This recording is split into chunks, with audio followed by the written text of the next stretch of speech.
Hello all, welcome to this session where we are going to discuss about human resource management, its basic fundamental concepts and introduction. Before starting with human resource management, let us define what is human resources.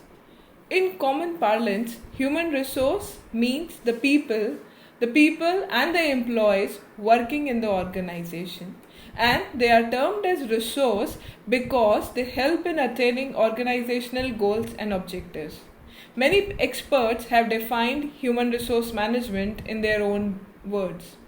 According to McKinsey, the term human resource can be thought of as the total knowledge, skills, creative abilities, talent, and aptitude of an organizational workforce.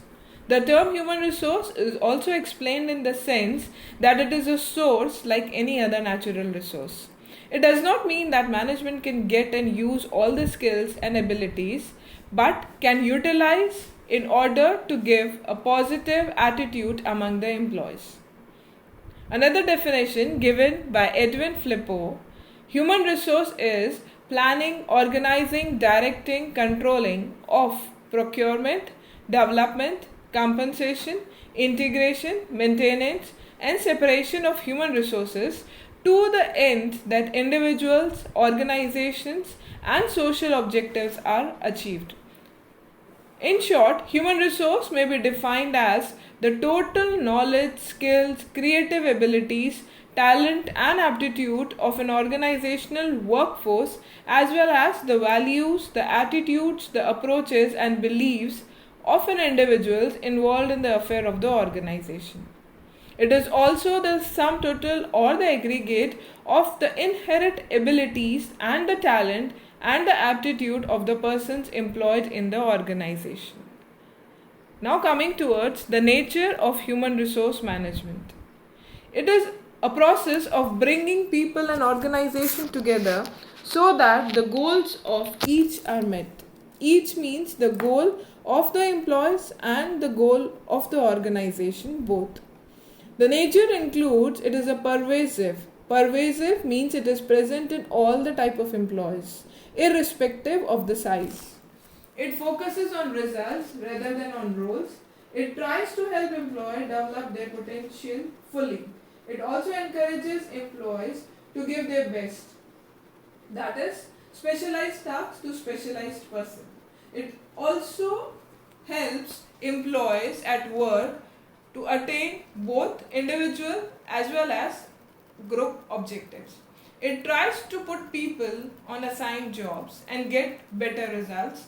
It helps in meeting the future prospects, the future goals, providing competent and well motivated employees. Therefore, it also helps in motivating the employees. It tries to build and maintain cordial relations between people at work at different levels. It is a multidisciplinary activity which utilizes knowledge and inputs drawn from the psychological, economic, and various aspects. The next is human resource scope. Talking about the scope, it is very wide and vast. It includes all the activities starting from manpower planning till the employee leaves the organization. The scope consists of acquisition, development, maintenance or retention and control of human resources in the organization. According to the National Institute of Personnel Management, Calcutta, it is being divided into major three aspects, that is personnel, welfare and industrial. Personnel is concerned with the manpower planning, recruitment, selection, placement, transfer, promotion, training and development, layoff, retrenchment, remuneration, incentive, productivity. That is, in short, everything related to an individual. Then comes the welfare aspect. It deals with the working conditions, the amenities such as canteens, crèches, restrooms, lunchrooms, housing, transportation, medical assistance, education, health and safety, etc. And last, the industrial relation aspect.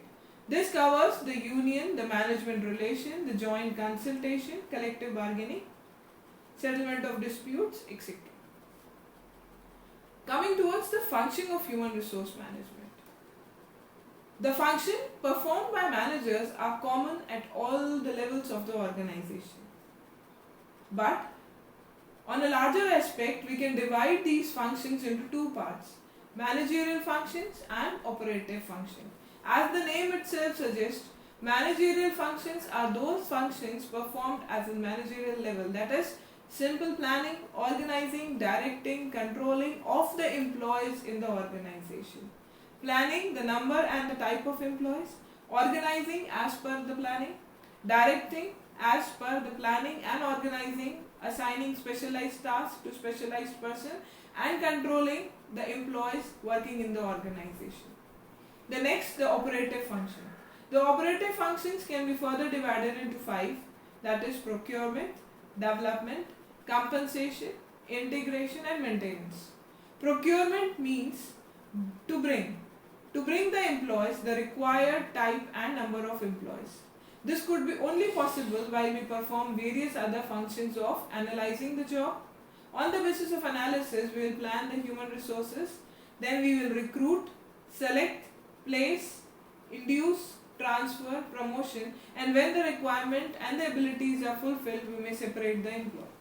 Then comes the developmental function, that is performance, training, executive development, career planning of the employees who are working in the organization.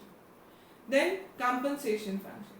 Compensation is the most important function of human resource management. By compensation function we mean providing the appropriate remuneration to the employees as per the task and responsibility they are performing. The compensation includes job evaluation, wage and salary, administration, bonus and incentives and payrolls. The integration function.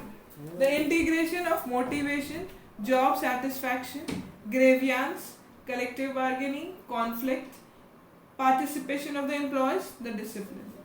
Then comes the maintenance.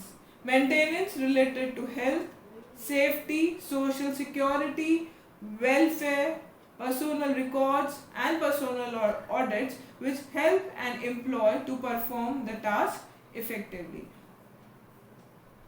Now, the objectives of human resource management. The objectives are broken into four categories, that is personal, functional, organizational and societal.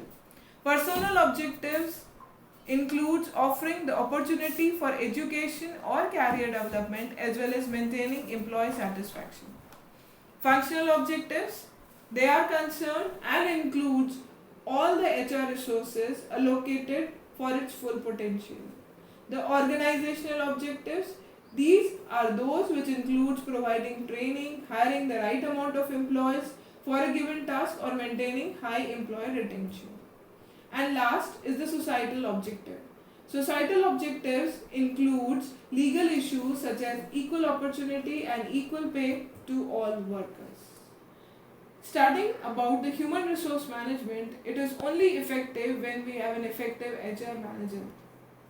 The HR manager plays a vital role in the modern organization. He plays the role of a counselor, a mediator, a spokesperson, a problem solver and a change agent. The concise role includes the humanitarian who reminds the management of its morals and obligations that is being done to the employees and that is being done by the employees. The counselor. Employees who are dissatisfied with the present job approach the HR manager for counseling. In addition, employees facing various problems like health, children education, mental, physical or career also approach the HR manager. The next is the mediator. The HR manager plays the role of a pacemaker.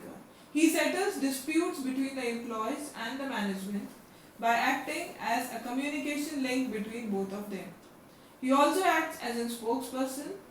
He also helps in problem solving and acts as a change agent. Whenever an organization wants to bring change, it is only possible when the HR manager convinces the employees to accept the change and work accordingly.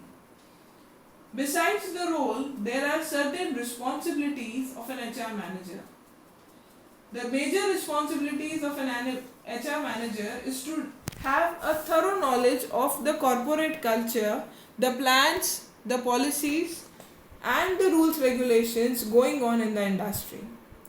It is the responsibility of an HR manager to bring change and consult, to initiate change and to act as an expert, to actively involve himself in company strategy formulation.